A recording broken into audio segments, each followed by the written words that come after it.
My name is Simone Moreau, and I'm 33 years old. On a Tuesday afternoon in April, standing on a dock in Dania Beach with a stripped cable end still in my hand, my mom called to tell me it was best if I didn't come to my sister's wedding. She said it the way she says everything, soft and reasonable, like she was doing me a favor. The guest list was finalized. Things were delicate with the groom's family. She hoped I understood. I said I did. I hung up, finished the termination I was in the middle of, and went back to work. Then I did something my family never saw coming, which is nothing at all. I didn't argue. I didn't send a letter. I took a job instead. 14 days at sea on a boat I'd just finished wiring, and the wedding landed on day 10. So on the afternoon my sister got married in New Orleans, I was anchored off St. Bart's, watching the whole thing fall apart through a live stream that kept freezing. What I saw on that screen was bad.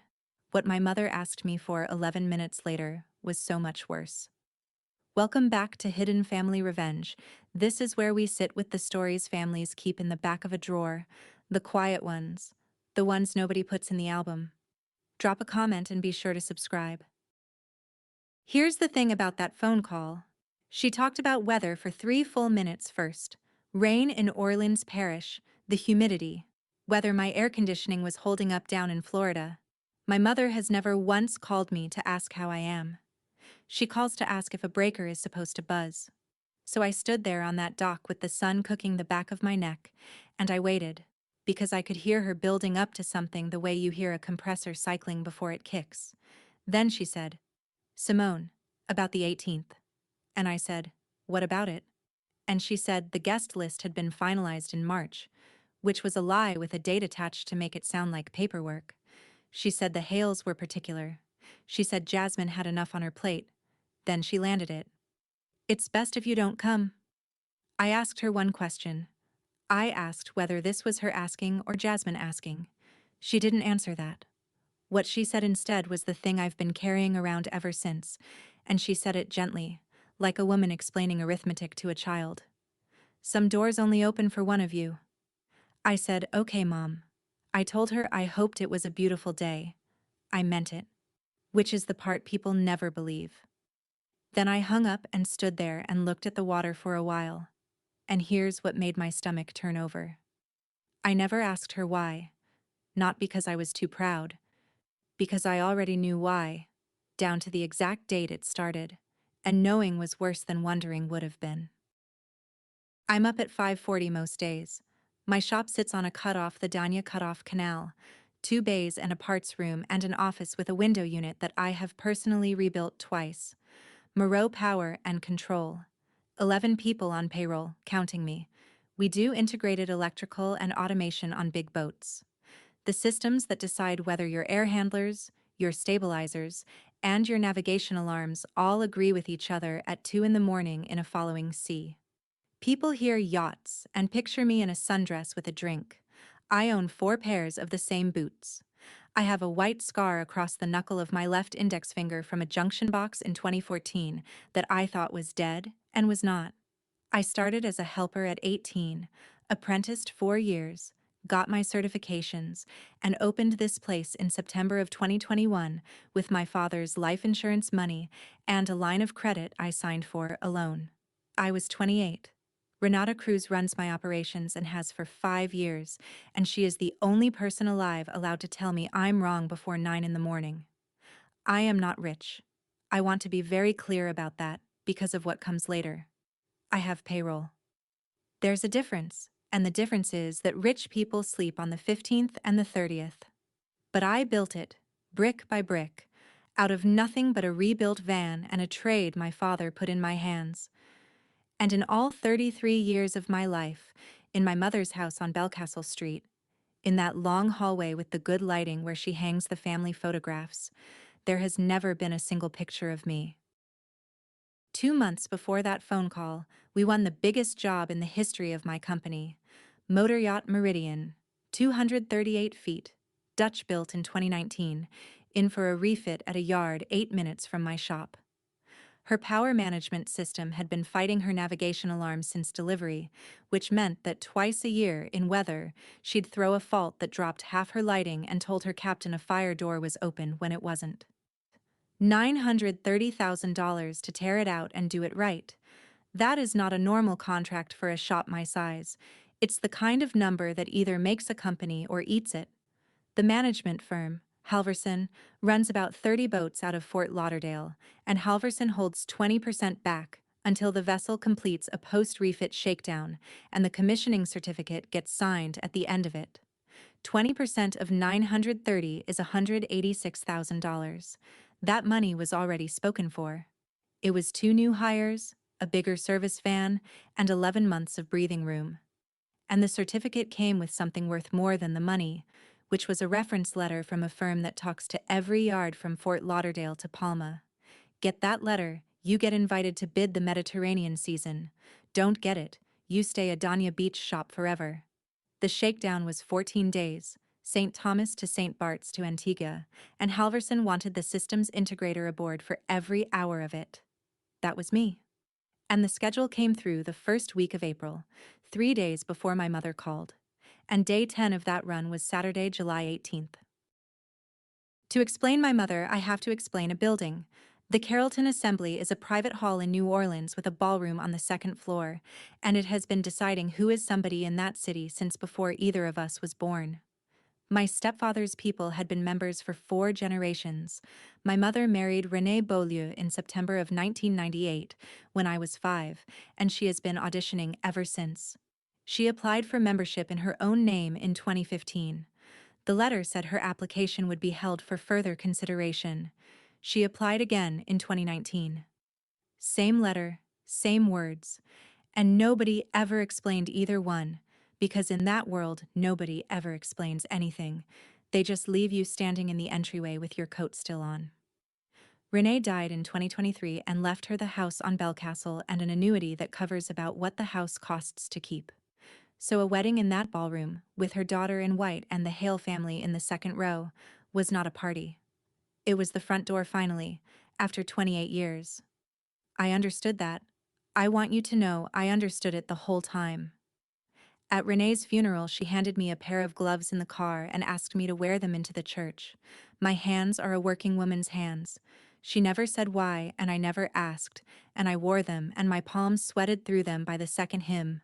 That's the whole thing, right there, in one small object. And in the middle of all of it, all those years, my mother called me constantly, every time a breaker tripped, every time the water heater quit, every time a ceiling fan started making a noise she didn't like.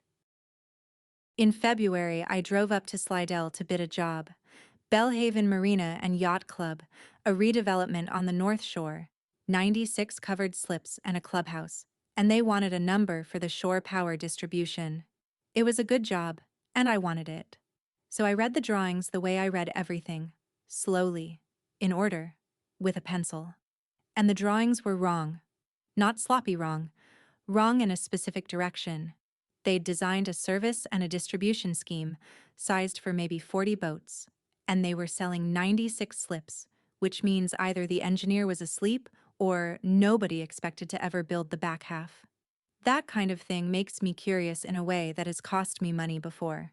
So that night, in a motel outside Slidell, I did what any contractor does before she bonds a job. I looked them up. Louisiana's Coastal Management Office keeps its permits searchable. The Army Corps of Engineers, New Orleans District, keeps its public notices online, and anything you build out over the water needs them both, and both files are open to anybody with 20 minutes and a decent connection. Then I looked up the developer of record, because the name on the drawings was an LLC I'd never heard of, and the Secretary of State keeps that searchable too. I sat on that motel bed with my laptop on my knees and the ice machine grinding down the hall, and I went through all 3, twice, because the first time I assumed I'd typed something wrong. I hadn't typed anything wrong. And the man selling those slips, at $28,000 to $45,000 apiece, to people I had known since I was a child, was my sister's fiancé. There was no coastal use permit, not pending, not under review, nothing, under that name or that parcel. There was no core public notice either, which for a 96-slip marina over open water is like building a hospital with no plans on file, and Belhaven Marine Village LLC had been registered 14 weeks earlier. So I went to dinner on Belcastle Street the following Sunday, and I told them, I'd like to say I did it perfectly. I did it carefully at least. I didn't accuse anybody of anything. I said there were 3 things I couldn't make sense of, and I named them, and I kept my voice flat and my hands on the table. Preston Hale is a handsome man with excellent posture, and he laughed like I'd told a joke about the weather. He said the coastal folks were slow this year. Everybody knew that. It was all in process. Jasmine looked at her plate, and my mother set down her fork and said the thing that ended the conversation, and she said it kindly, which is her particular gift. You're saying this because you lost the bid, sweetheart. That's the trap, and it's a good one, and I want you to sit in it with me for a second. I had lost the bid. It was true. There is no version of that sentence I can answer without sounding like exactly what she said I was. A contractor who didn't get the work, telling the family the work is dirty. I said all right. I ate dinner. I complimented the bread pudding, which was store-bought, and everybody pretended otherwise. And at 11 that night from my hotel, I emailed my mother 2 links, the coastal permit search and the core notices, with 1 line telling her to search the name herself so it wasn't coming from me. 14 days later, she called about the guest list. My father was Laurent Moreau, and he wired ships at a yard in Algiers Point for 31 years. He and my mother married in 1991 and divorced in 1997, and I stayed with her through the Beaulieu years, through the good school and the piano lessons and the gloves. Then when I was 16, in 2009, I packed a duffel bag and moved across the river to my father's shotgun house with the porch that sagged on the left side, and my mother did not fight me on it for even 1 afternoon. That's a thing you notice at 16. Daddy taught me to read a wiring diagram at that kitchen table with a mechanical pencil and a can of Barks. He taught me that a system tells you the truth if you're patient enough to listen to it, because copper doesn't have feelings and doesn't care who your people are. He died in October of 2016. I was 23.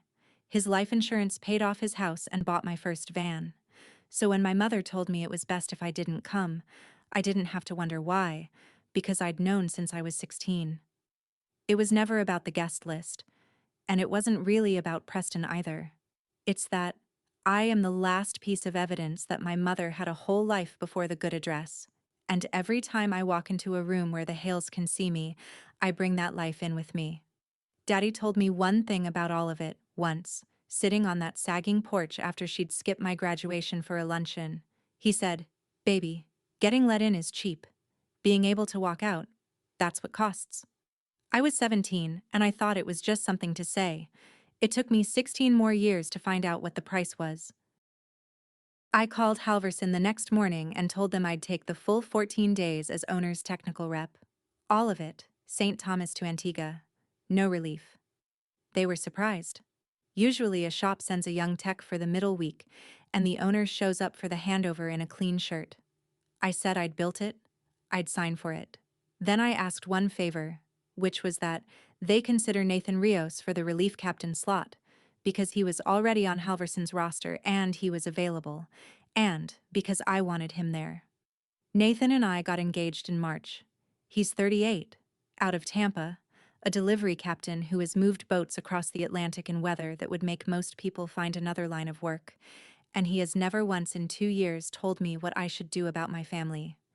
He asked me exactly one thing when I told him the dates. "You want me somewhere else that week?" I said no. I said, "I want you exactly where I can see you." He nodded and went back to reading the passage plan, and that's the entire conversation. And it was the most anybody in my life had done for me in months. I didn't call my mother to tell her I had plans. I didn't post anything. I didn't tell Jasmine. There was one loose thread, and I left it hanging on purpose. Back in March, before any of this, I had booked 2 rooms at a hotel on Poydras for that weekend, because I assumed I would be at my sister's wedding like a normal person with a normal family. They were paid, and they were not refundable, and I never canceled them. I couldn't have told you then why not. Jasmine called me in May.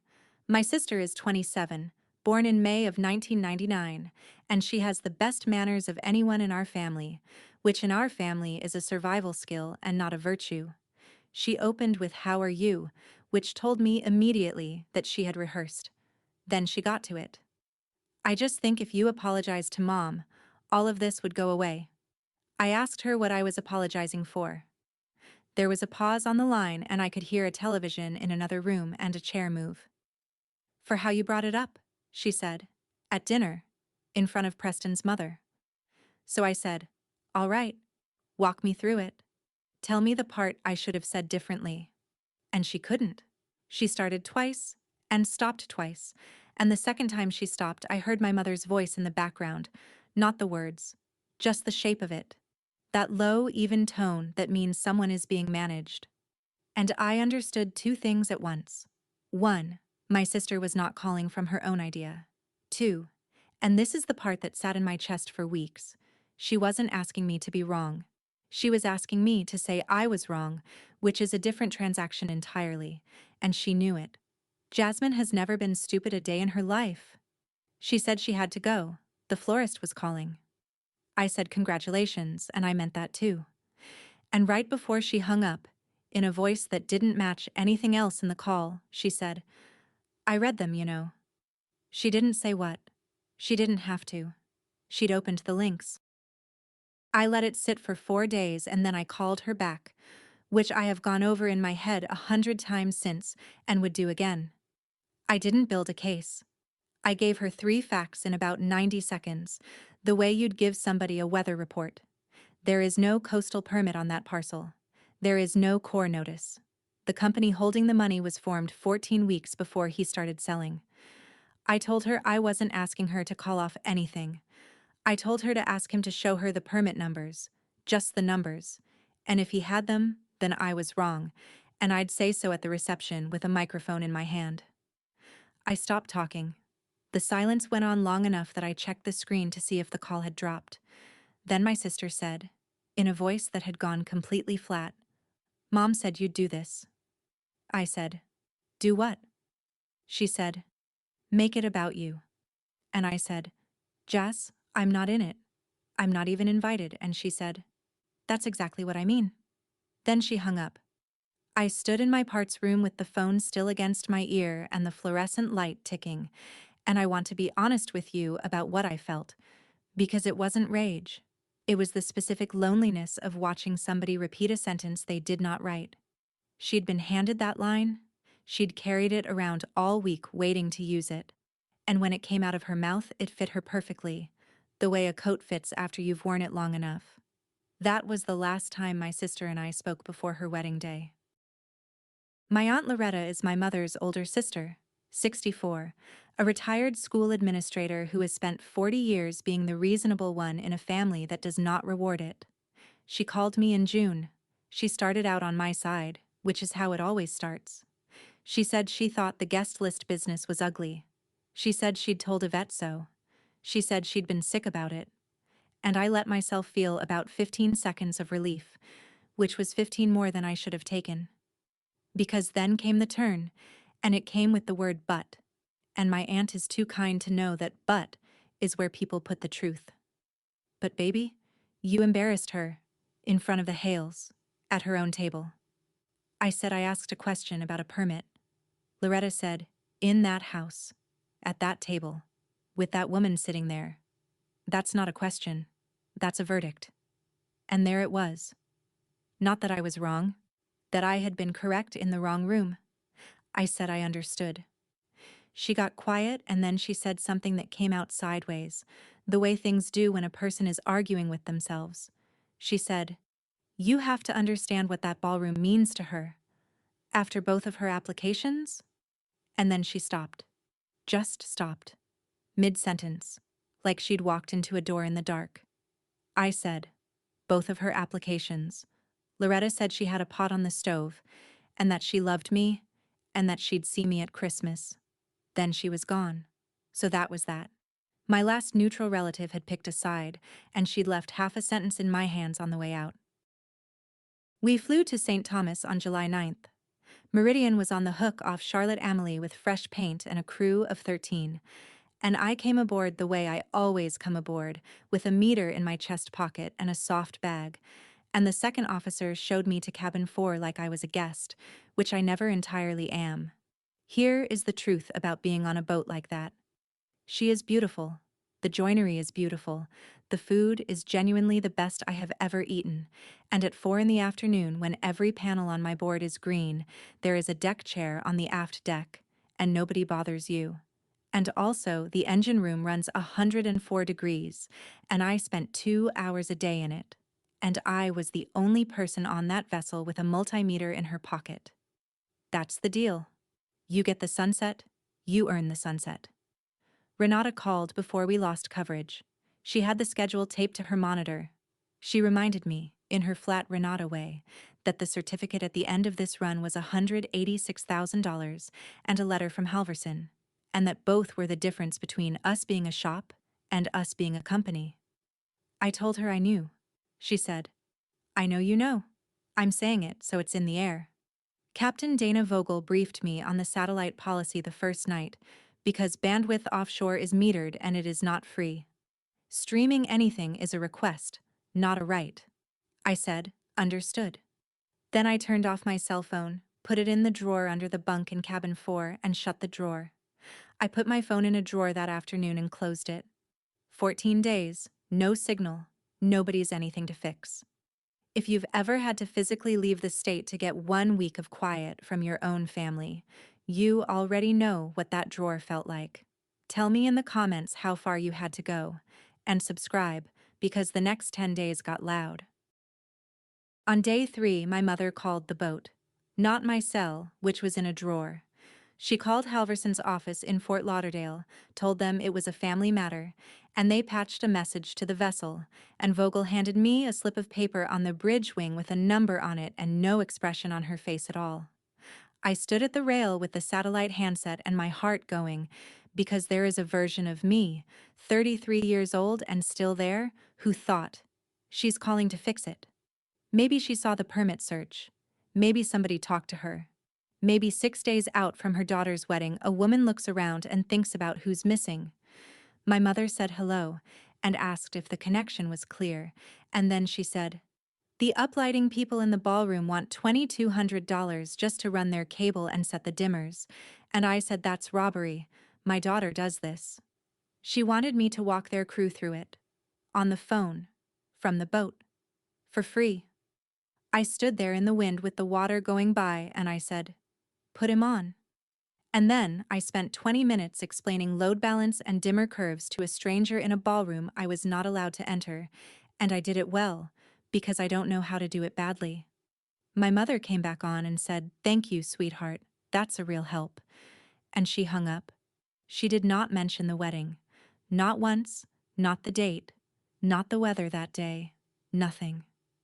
And standing there with the handset in my hand, I heard my father's voice on that sagging porch, clear as if he'd been standing behind me, telling me that getting let in is the cheap part.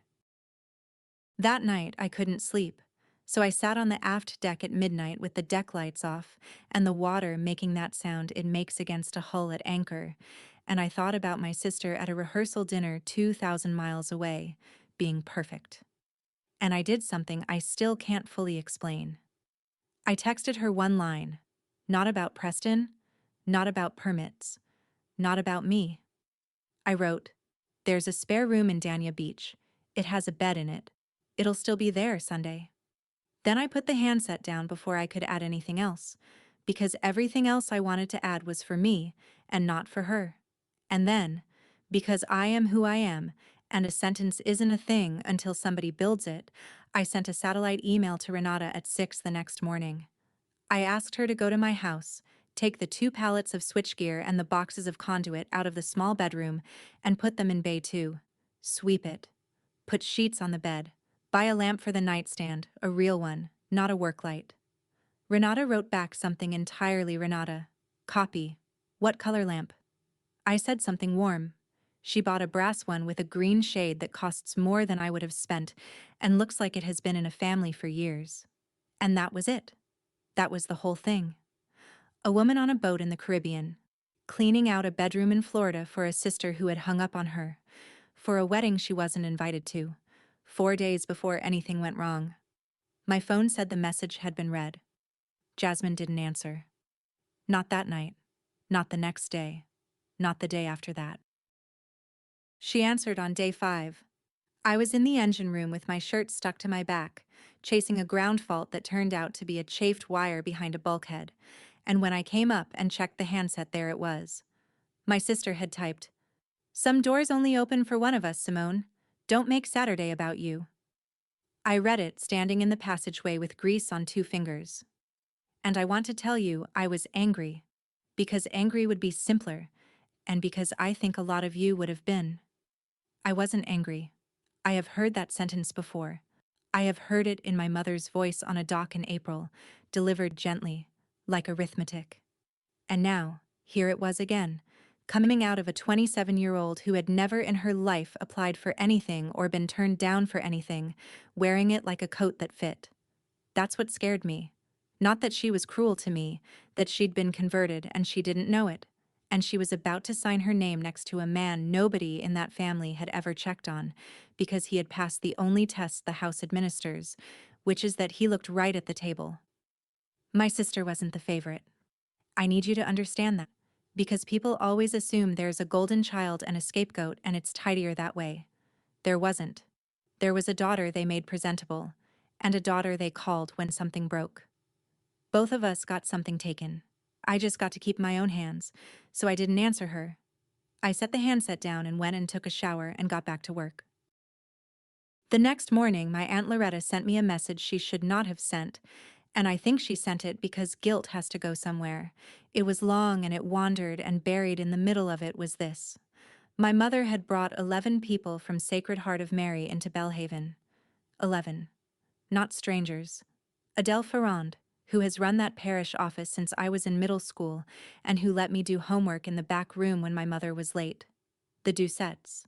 A retired postman named Mr. Sylvester, who used to give me a peppermint every single Sunday for 9 years. Together, something in the neighborhood of $340,000 in slip leases and what Preston was calling investor units.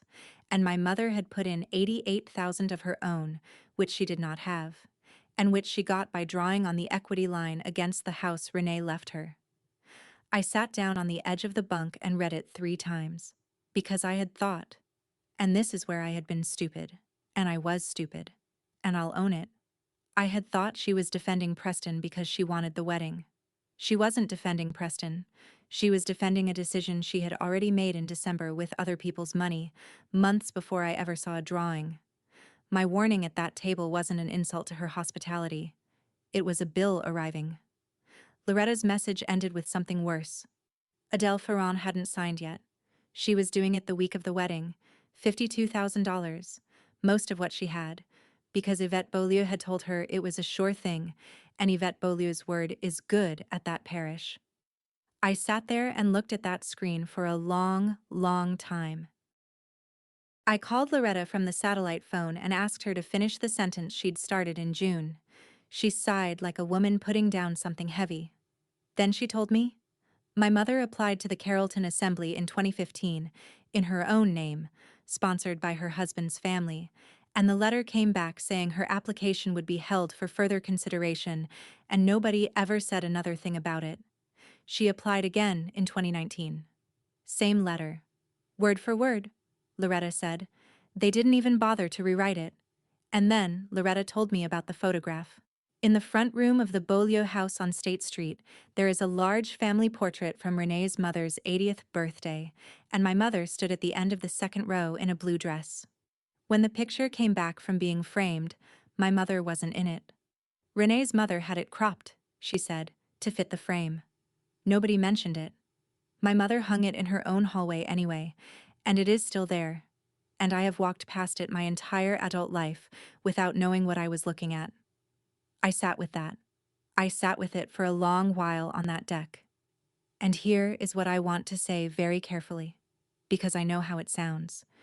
It did not make me forgive her.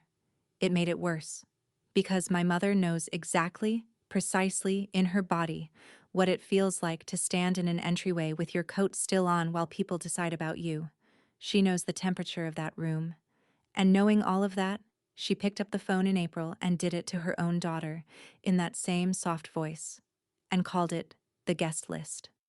That's when I started writing the email. I wrote it 4 times. The first version had a paragraph in it about the gloves at Renee's funeral, and I deleted that because it was true, and it had no business being in there.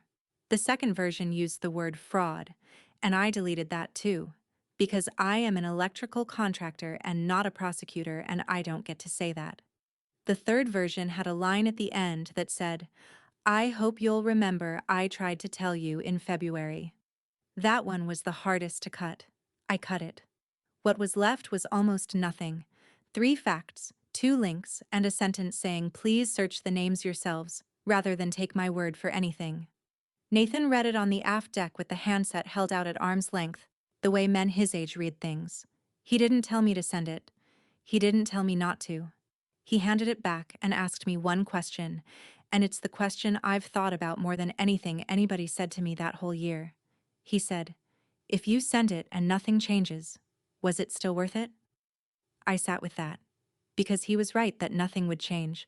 My mother was not going to read a permit database 5 days before her daughter's wedding in a room she'd waited 22 years to enter. Jasmine had already been handed her line. Preston would laugh about the coastal folks being slow. Sending it was not going to save the wedding, or the money, or my family. And then I thought about Adele Ferrand, 58 years old, who had let me eat crackers in the parish office at 9 years old, and who was going to write a check for $52,000 on Thursday because my mother told her it was fine. I said, "It's worth it for one person." Nathan said, "Then that's the answer," and went to check the anchor. I sent it at 11 o'clock ship's time on Tuesday the 14th, 4 days out. 3 recipients. My mother, my sister, and Adele Ferrand at the parish office. All in the open, no blind copies. My full name and my company's signature block at the bottom with my license number, because if you're going to say a thing, you sign it. The body was almost boring. There is no coastal use permit on file for this parcel under this developer's name. There is no Corps of Engineers public notice for in-water work at this location. The entity collecting deposits was registered 14 weeks before deposits began. Here are the 2 search pages. Please look them up under the names yourselves. That was it. No conclusion. Not one adjective. I read it a 5th time, hunting for anything that could be read as revenge, and I took out a comma that felt smug. And then I sat there with my thumb over the button, because I knew exactly what I was doing, and I want you to know that I knew. There is a version of this story where I stay quiet, and my mother eventually needs a water heater looked at, and in about 2 years we're speaking again in that careful way, and by the time I'm 40, I'm back at that table with the store-bought bread pudding and a permanent asterisk next to my name. That version was still available to me at 11 o'clock that night. Sending this ended it. Not the fight. The possibility. Because you can be forgiven for being angry at a wedding. You cannot be forgiven for being right about it in writing 5 days beforehand, in front of a third party, with your license number attached. There is no road back from that in a family like mine, and I have never once pretended otherwise. I hit send. I turned the screen face down on the table, and about 15 minutes later, the satellite handset lit up. I didn't pick up. She left a voicemail that ran a little over 3 minutes, and I have listened to it exactly twice. And the thing that gets me about it, still, is that she never raised her voice one time. That's my mother. She was polite the entire way through, and polite is how she does damage. She said she had spent 2 years building the only day her daughter would ever have. She said she had never asked me for anything. She said, and this is the sentence I'd frame if I framed things, "You have always needed to be the one who knows." Then she said she hoped I was enjoying my boat. Then she said good night, sweetheart, and hung up. On Wednesday, the Farrens pulled out. Adele called Preston's office and asked for the 2 permit numbers and got a long, friendly explanation about the process, and she called him back the next morning and said, "No thank you. $52,000 stayed in a credit union in Gentilly. That's it. That's the whole yield. Nobody else moved. Not the Doucettes, not Mr. Sylvester, not my mother." 11 people got that email forwarded around a parish, and 10 of them decided the woman who sent it had a grudge, which, to be fair, was a reasonable read of the available evidence. And on Thursday, Preston Hale texted me personally, out of nowhere, a message so friendly it made the hair stand up on my arms. "Hey Simone, no hard feelings at all. Sorry you can't make it Saturday. See you never." With an exclamation point. And I stood on that deck in the middle of the Atlantic and thought about my father saying getting let in is cheap, being able to walk out is what costs. And I understood for the first time that he had not been talking about pride, he had been talking about money. Then there was nothing. 3 days of nothing, which was the strangest part of that entire summer. We ran sea trials. We loaded a fault deliberately at 3 in the morning to see if the system would shed the right circuits, and it did.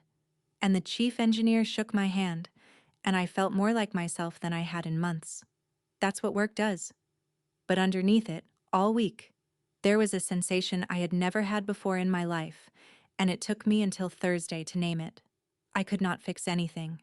Not the marina, not my mother, not my sister, not the check Mr. Sylvester had already written in December.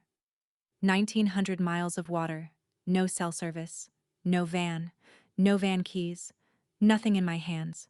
Every single crisis in that family for 33 years, I had been reachable. I had never once let a thing in that house stay broken, and now I was going to have to. On Friday night at 11, the night before the wedding, the satellite handset buzzed once on the nightstand in cabin 4. It was Jasmine. She'd sent a link to the videographer's stream, and under it, one short line. "In case you want to see." No capital letters, no punctuation at the end. My sister sent me a link at 11 at night and one short line. I read it about 40 times. If somebody in your family has ever reached out sideways like that, not an apology, just a door left cracked an inch, then you know exactly how long I sat there holding a phone. Comment and tell me whether you opened it or let it sit. And subscribe, because I opened it. I did not sleep that night. I lay in that beautiful little cabin listening to the generator and watching the light move on the ceiling, and I thought about a brass lamp with a green shade sitting on a nightstand in an empty room in Florida. Saturday, July 18th. We were anchored off St. Bart's in water so clear you could count the links of the anchor chain lying on the bottom. The ceremony was at 4 o'clock Central. The reception ran from 6. I decided at breakfast that I was not going to watch. I want to be honest about why, and the reason is not noble. I was afraid that some part of me would enjoy it. I have spent my whole life being told I am the one who needs to be right, and I was terrified of finding out they had a point. So I went down into the engine room at 5 and did a full thermal check that nobody had asked for, on equipment that was already perfect, in 104 degrees, for 3 hours. Nathan came and found me at 20 past 8. He didn't say anything. He handed me a bottle of water and sat down on the workbench and waited. And I said out loud, to a man in a hot engine room, the thing I hadn't been able to say to myself since Friday. I said, "It's not about Preston. I want to see her face." Because that's what it was. Somewhere in that ballroom was a 27-year-old woman in a white dress who had been handed every line she'd said to me for 6 months, and I wanted to look at her, even through a bad camera, and know whether she was all right. So I climbed up to the bridge with grease on my forearms and asked Captain Vogel if I could have the bandwidth. She looked at me for a second. Then she said, "You've got an hour." And she opened it. And she didn't ask me a single question about why, which I will be grateful to that woman for as long as I live. The stream was terrible. That's the first thing. The picture came in at about the quality of a security camera. The audio ran half a second behind the video, and it froze completely 3 separate times before the toasts. I sat on the edge of the bunk in cabin 4 with the tablet on my knees and watched my family through a window the size of a magazine. The Carrollton Assembly Ballroom looks exactly the way you'd imagine. 20-foot ceilings, slow paddle fans, a floor polished so hard the light pools on it, silver candlesticks, and lilies everywhere. So many lilies that I could almost smell them through a screen from 1,000 miles away. And there was my mother. Second row, at the aisle, in dove gray, in a room she had applied to twice in her own name and been left standing outside of both times. And she looked, I'm going to say this plainly, she looked happy. Genuinely. For the first time since Renee died, she looked like a woman who was where she was supposed to be. Jasmine was beautiful and looked like she hadn't slept. Preston made a toast at 7:40 that was charming and about 9 minutes long and mentioned his grandfather twice. People laughed in the right places. A little boy fell asleep under table 4. And then, at about 8 o'clock, the camera at the back of the room caught something in the corner of the frame that had nothing to do with a wedding. A man in a dark suit was standing just inside the service door talking to the assembly's hall manager, not a guest. He had the posture of somebody who has been asked to wait and is not going to wait much longer. The manager kept nodding and looking over her shoulder at the room. And then, in the middle of a bar, the band stopped playing. The screen froze. It came back 40 seconds later and the room was standing, not all at once, the way a room stands for a bride, but in patches, the way a room stands when something is wrong on the other side of it. The audio caught pieces, a woman saying, no, no, no, in a flat conversational way, over and over.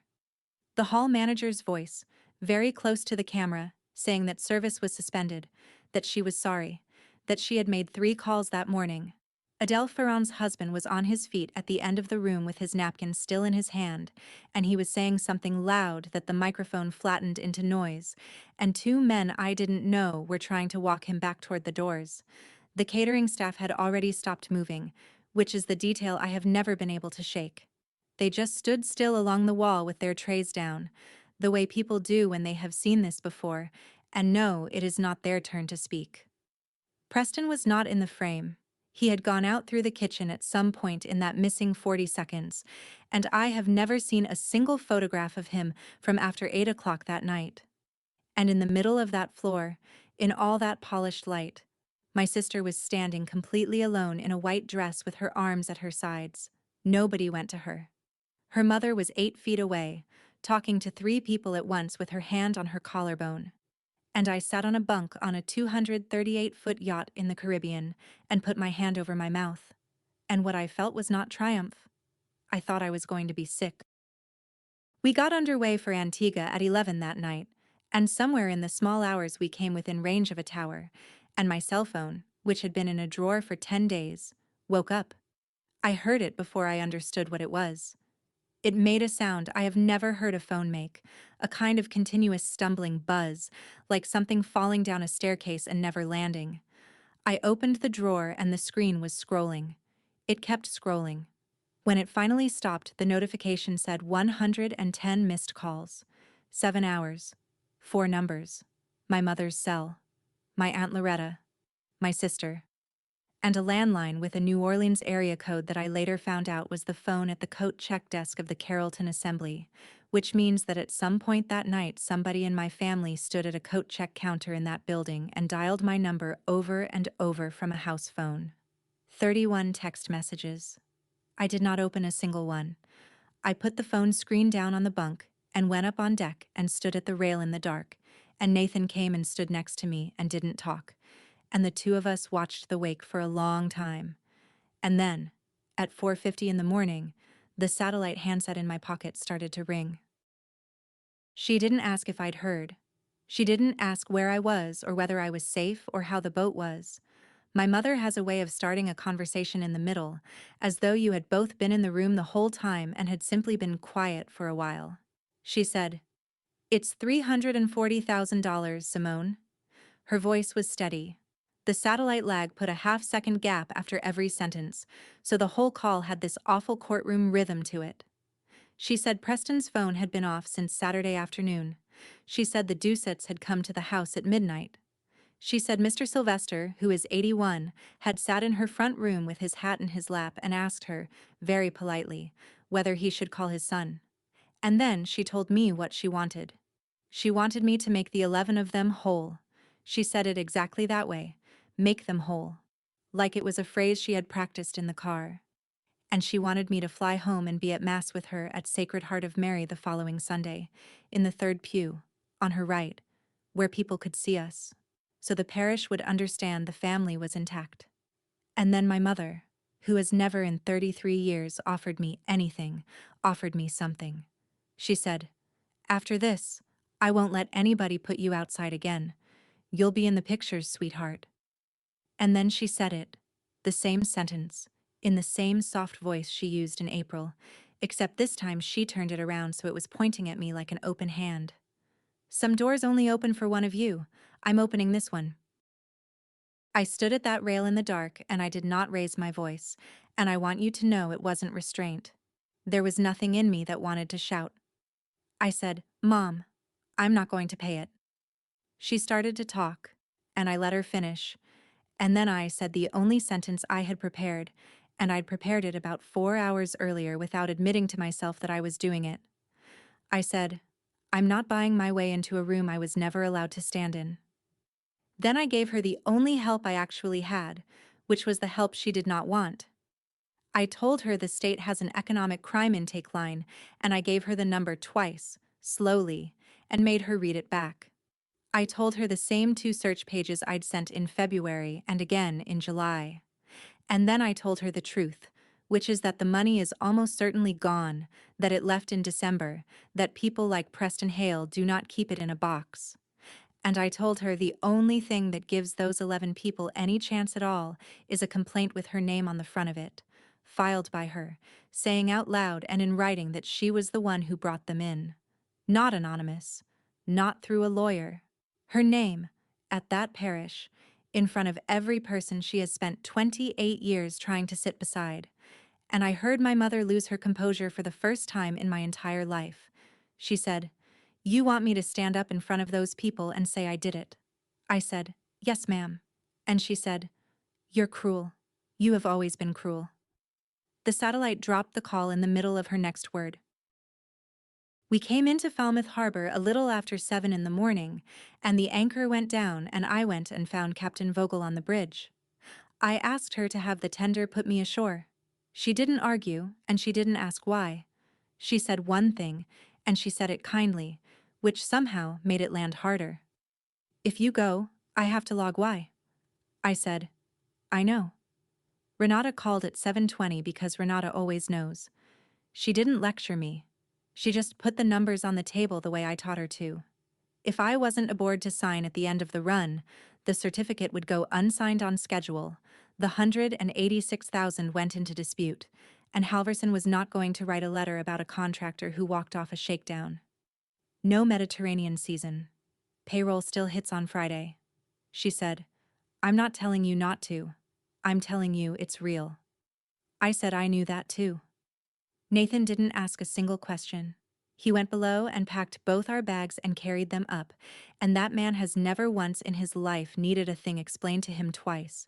I cried exactly one time on that tender, going in across the harbor with the sun coming up, facing out at the water so the deckhand couldn't see. And somewhere over the gulf that afternoon, 33 years old with a boarding pass in my lap, I finally understood the thing I had been too busy to see. I never wanted an invitation. I wanted to be necessary, because necessary was the only version of love that House ever issued. I had built an entire company out of a 9-year-old's question: if I fix enough of what breaks here, will you keep me? 11 hours, door to door, Antigua to Miami to New Orleans. It was a little after 9 on Sunday night when I came up the walk on Belcastle Street. There were still wedding flowers in the entry, wilting in their tall glass cylinders, and somebody had stacked 4 boxes of unopened favors against the wall. My mother opened the door herself, and her hair wasn't done. I had never seen that. Not once in 33 years. Not the morning Renee died. Not at the hospital. Never. She looked at me standing on her step with a duffel bag, and she did not say hello, and she did not say thank you for coming. She said, "You could have just fixed it." That's the whole ledger. Right there. Every year of my life in one short sentence, and she didn't even know she was reading it out loud. I didn't raise my voice. I said, "I've fixed everything in this house. The panel, the water heater, the second floor. I did the ballroom lights from a boat." I said, "Not one of those times got me into a photograph in that hallway." She started to say something about the guest list. And I said the last thing I have ever said to my mother. I said, "You were right. In April, some doors only open for one of us." And then I said, "Mine's the one that opens out." She stood there in the doorway with the porch light on and her hair down around her face, 60 years old, holding the frame with one hand. She didn't cry, and she didn't apologize, and she didn't call me cruel again. She just moved slightly to one side, maybe 2 inches, which in my family is the closest thing to surrender that exists. And behind her, at the top of the stairs, somebody was standing in the dark. My sister still had pins in her hair from the day before. 21 of them, she told me later, and she'd taken out the rest herself in the bathroom at 2 in the morning with the door locked. She came down the stairs slowly with a garment bag over her arm and a canvas tote from the parish rummage sale, which was everything she owned that was hers. She didn't apologize. I want to be clear about that, because people always want the apology scene, and there wasn't one, and there still hasn't been. She stopped 3 steps up and looked at me, and she asked me one question.